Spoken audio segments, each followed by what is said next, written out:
Hey guys, welcome back to the channel. Tonight's episode of SmackDown was filled with drama, twists, and a lot of chaos. There's so much to talk about, so make sure you stick with the video till the end because we're breaking everything down. Let's start with what happened backstage earlier in the night. We first see Jey Uso on the phone, clearly in a serious conversation. That's when Jey Uso and Sami Zayn walk in. Jey asks Jey who he was talking to. Jey replies that it was OTC on the other line, and they're almost here. He says OTC wants them all to meet in the locker room together so they can discuss the plan for WarGames. But the problem still remains, they don't have their fifth member yet. Sami then mentions that there's one person he's thinking of, someone he could go ask for help. Without explaining much, he leaves, while Jey and Jey are left curious, wondering who exactly Sami is going after. A little later, we see Sami approaching LA Knight, trying to convince him to join the team. But LA Knight shakes his head, making it clear he's not interested. Sami heads back, disappointed, and soon rejoins Jey and Jey, who are outside Roman Reigns' locker room. The Usos are arguing about the plan when Sami walks up again. He tells them something doesn't feel right, and that they need to tighten up before they face OTC. They're still missing their final member, and that makes things worse. Eventually, the three of them step inside Roman's locker room. Roman arrives, takes his seat, and waits for answers. Sami speaks first, telling Roman that they've been everywhere, Raw, SmackDown, but nobody agreed to join them. That means they still don't have a fifth partner. Jey then says that Roman needs to make that call. Roman looks conflicted, but before anything else can happen, Solo Sikoa's music hits. Solo walks out, steps into the ring, and confidently says, "Acknowledge me." That statement shocks everyone. Then Roman's music plays, and the tribal chief makes his way out with Jey, and Sami for their grand entrance.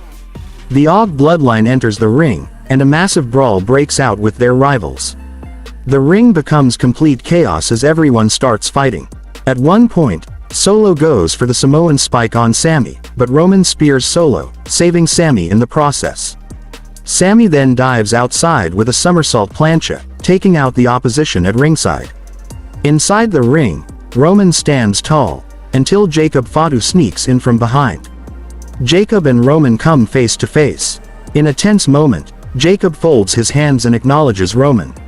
Surprisingly, Jacob then bows his head, but just when it looks like he's siding with the tribal chief, Bronson Reed storms in and attacks Roman from behind. Bronson delivers a massive body splash, crushing Roman and weakening him even more. Jacob follows it up with a devastating running hip attack.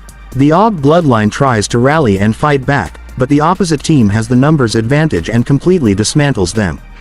Tonga Loa even attempts to smash Roman into the ring post, but Roman counters and fights back.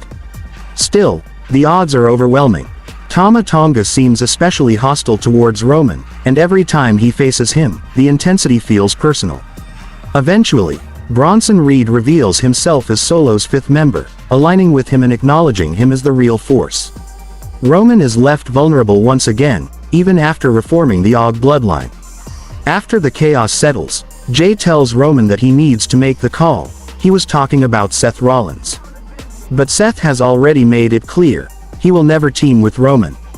Seth even said that if Roman ever stood in front of him, he'd hit him with a stomp on his head rather than team up. With Rollins refusing, Roman is left with no choice but to think deeply about his next move. In the closing moments, we see Roman making a phone call, but not to Seth. Instead, he dials Paul Heyman. Shockingly, the call doesn't go through, and the line disconnects. Roman lowers his head, frustrated and lost. The show ends with Roman looking vulnerable, almost broken. And this is where fans can't help but wonder. If Dean Ambrose were still in WWE, Roman wouldn't need to make calls or second-guess himself.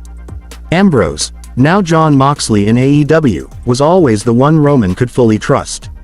He was different from Seth, always willing to stand by Roman's side.